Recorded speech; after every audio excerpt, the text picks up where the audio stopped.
Back with you guys on the videos in my channel. Hey, this is Paul back here. I'm making a new video about some crises that I kind of ignored for a while, but thank God, with the help of a friend of mine, he did most of the work. I helped him a little bit because I've never done this before, but I had to replace the pillar on my porch because I noticed that it was sagging up above.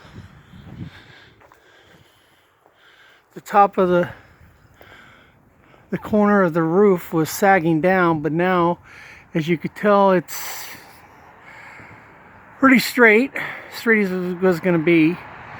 Maybe half inch, a little bit down. I think it's pretty straight. It wouldn't have taken 8 feet. It only took 7.2 feet. So that was brought up to my wife's attention. She wanted to get this fixed, and I thought, well, it doesn't look like it's broke, but what happened on the bottom is that probably about 5 inches on the bottom disintegrated, and you see that drainage pipe right there. They were using it and they were having it go down, but the problem was they just had to go right next to the pillar, and the water was getting trapped inside,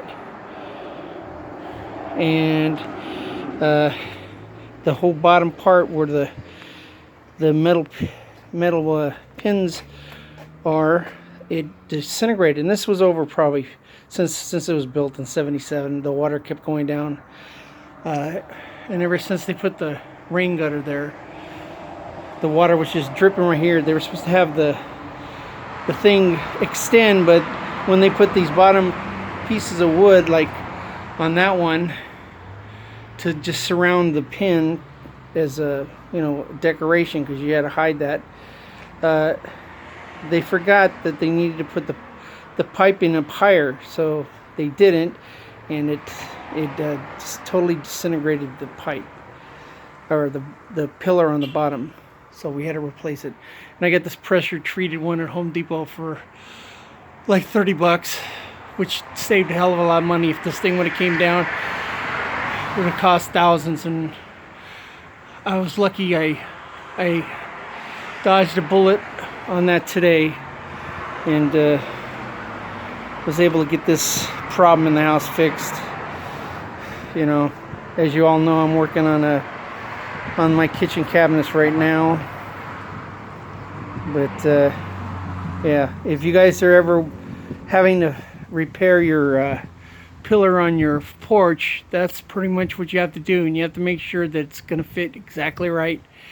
And it's kind of difficult to cut these beams because they're so thick. Even unless you had a portable bandsaw or something, a skill saw is barely going to cut it, and then you're going to have an inch inside that you have to cut just to cut around. You have to cut 4 sides just to cut it. See all that debris? That's all the wood that just disintegrated. Either it was just from the water or maybe termites. I don't know. I don't think it was termites. But yeah. So now that problem's fixed. Now I could paint it and be glad that it wasn't any worse problems. So if anybody ever has to get their pillar replaced, it's not a big thing. He got a car jack, put the 2x4 underneath the beam right there, jacked it up. It was able to go up. We were able to put a new beam on, and it worked. So that's my experience. So if any of you guys have the same experience, make a comment, or shout out a word or whatever if you've had to deal with that yourself, and let me know what's going on with you guys. So till the next time, until my next video of my cabinets, this is Paul, signing out for now. Please like, subscribe, share. Thank you.